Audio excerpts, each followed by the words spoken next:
Hey, it's the Abstractionist. So I'm just going to do a quick run through because I did a previous video of the decks. I'm reconsidering my deck declutter, and it's because I want to read more.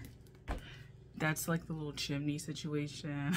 It always sounds like a little, like a fart. And it tickles me so much.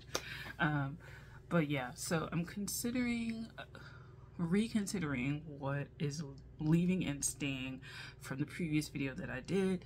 You can like look at it wherever, I'll link it, whenever, wherever.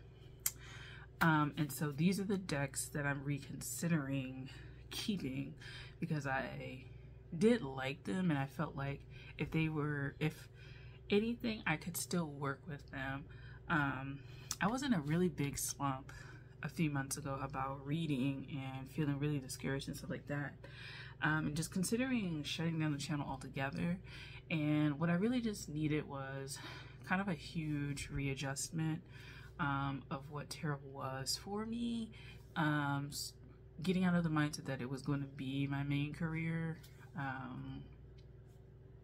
It's not looking like it right now. And also, the more I get into other things that I'm interested in, I don't want it to be. I do readings for people and stuff like that. So if you ever did want that, I'll, let you guys know. But yeah, I actually probably will do a short little video if people want to do that. So there's that. Yeah, let's get into it because it's already 2 minutes in. All right. So I'm just gonna give like this and go through it. So first is Spellcaster's Tarot. I actually like this. I was considering it's like the Spirit Fairy Oracle or Spirit Fairy Tarot or something like that, and this was close to that. Oh my god, what is it called? Fairy Oracle or something like that. I always get the name fucked up, but basically this is another deck that feels kind of similar to that, and I like this as well. I feel like you can get some pretty good readings. I'm not a person who follows, I guess, like Wicca, paganism, or any sort of shit that like would be relevant to this deck, I feel like. And so sometimes I kind of feel like, decks that may lean towards this or have that in there at some point I don't relate to on a personal level, because that's not really a practice that I have. Like, I'm not really with the Wheel of the Year. I have my own like spiritual calendar. I'll link that at some point. And so I'm not really, aligned with that.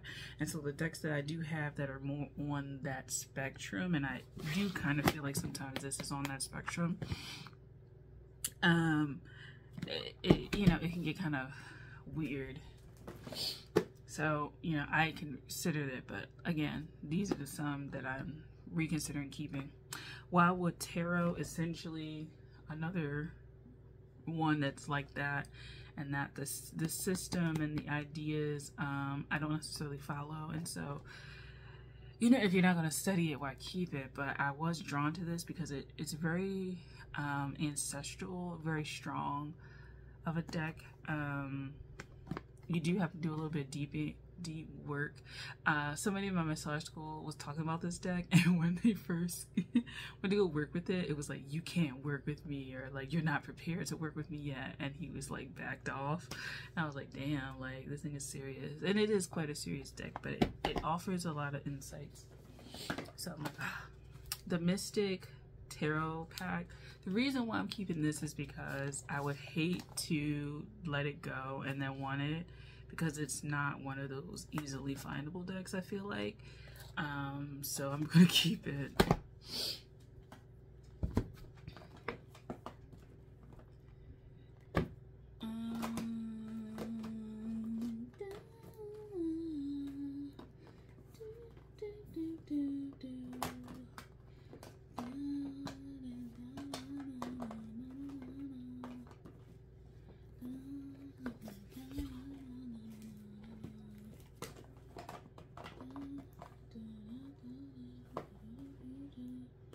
anybody wants to know what I'm humming, it's Shy Girl. It's Whoa, I believe, the song. It's like the first song to the album. She just released her like full-length album, her first like full-length album. And I liked it. It was like pretty chill. It was like kind of Neptunian, you know? Kind of, but Neptune and air. Affirmatives Tarot. I'm considering this. I like it. I feel like it would be a good deck to work with. It was pretty straightforward. It wasn't like it was like a harsh deck or anything like that. And I know people would think that it's more like a kiddie deck, but it was pretty straightforward. Like, it wasn't anything wrong. This deck, this particular deck, actual deck that I have in my hand, I'm going to pass on. However, this deck, as far as like the creator and stuff like that, I'm going to get in the regular size because this is the pocket size, and then that'll be how I kept it in the collection because I really enjoy the artwork. I just fucked up and got the pocket edition and didn't realize it until I got it here, and this is like years ago, but I was like, dang, I didn't get the regular size version. It's a really gorgeous deck. This is actually he's an artist that I really enjoy, the artist that they took the inspiration from. Oh god. I will say this one is more on the fence. It's the Intuitive Night Goddess Tarot. And only because I have a lot of women decks that I feel like fit a little bit better. But as I work more on that womb space and on a separate channel, I will go ahead and use that probably there as opposed to on this one. The pathways, hexagonal. I feel like I just don't want to get rid of one that feels that's kind of different. I'd rather try to figure out a way to work with it, to be honest.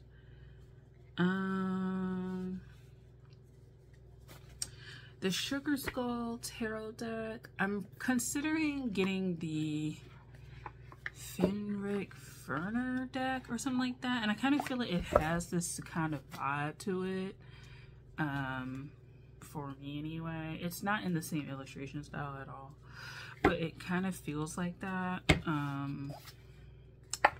So I don't know if I'm going to keep this one, but it's definitely leaning more towards keep, I'll say.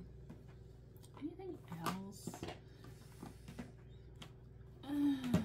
Everything else in here pretty much is gonna go. Most of what's going is Oracle, actually. The other ones that I'm keeping, they're upstairs, is the Kawaii Tarot. And that was one that I like sold off and then regretted it and got it back, and then was thinking about giving it away, and now I want to keep it. Kawaii Tarot, and then the Darkness of Light, reconsidered that, and the Perisilis Tarot, I can't pronounce it anyway, but that is also gonna stay, and I might get another deck for that because I may have lost a few cards when I like transitioned it to my car, and then it fell out of the box for some reason and just like blew up. So yeah, this is more leaning towards out, but I did like it. I did like how interesting it was, the English Magic Tarot. So if I do keep it, you know, there you go. This one, if I really decide to keep it, would be more on a womb channel, Axe the Witch. It's like, again, I'm not into the goddesses and stuff like that and really learning about that. I'm gonna be real. I am more of the aesthetic shopper when it comes to decks, and I'm perfectly okay with that in some capacity. If I don't feel called toward it or based on its artistic merits, it's really just not gonna go fly with me. So I have to like how it looks, and that's just what that is. anything else? This Rider Tarot, but it probably will change and transition to the Rider Smith. This one I actually really like as a deck. It's pretty straightforward. It's not really sucky, but I do want like a borderless edition, and I do want the one where it's RWS, where it's a little bit more, I guess, muted. It's a little bit more grays and blues. The yellow isn't so prominent in that one. So if I do keep this one, those will be additions, and they'll be Rider, you know, other decks. But for the moment, this will be here. Anything else? Not really. Tarot del Toro. It's a good one if you want to. It's a Plutonian deck for me, so working with that aspect, I get readings about dead people with this deck, so I don't know how much I want to keep that, but yeah. That's what it looks like. Guillermo del is it Guillermo del Toro? Yeah. Yeah, based on the Wondrous World of Guillermo del Toro. Yeah. So that's what it looks like. Kind of theme here. But yeah. So those are the ones that are basically gonna stay. Sun and Moon Tarot may stay. I might just get a new deck though, because I kind of fucked it up. I left it in my car and then something spilled and then blah blah blah. But anyway, so that's basically it. Like I said, most of what's truly leaving are the Oracle decks. I have no real use for Oracle decks. I am getting more drawn to them, but I kind of feel like the more mass market-y ones I'm not fucking with anymore. I feel like I like the ones where the author have more intentionality to them, and I don't know, like the art's better and stuff like that. I just feel like the decks that I got when I was on my journey, I keep going for the like more popular oracles when I need to go for the more intentional ones. Not that those aren't intentional, but I feel like there's something that I'm interested in as far as oracles that I'm specifically looking for, and more mass marketed ones don't fit that bill. So I'm really interested in that. So that's basically it. Most of these, like I said, are gonna stay. I do have some that are still being debated, and then I have a fully, they can go because I really truly don't want them kind of pile that I still have, and it's probably about 20-ish decks that are probably gonna go, maybe 30, because in this bin that I have, it's like 4 or 5, like no, it's like 15 decks in here that I'm over. Well, not over, but they're not for me per se. So that is it. I will talk to you guys in the next one. Yeah, stay tuned because I have an announcement, and I'll do this after this video. All right, thanks for watching. See you later. Bye.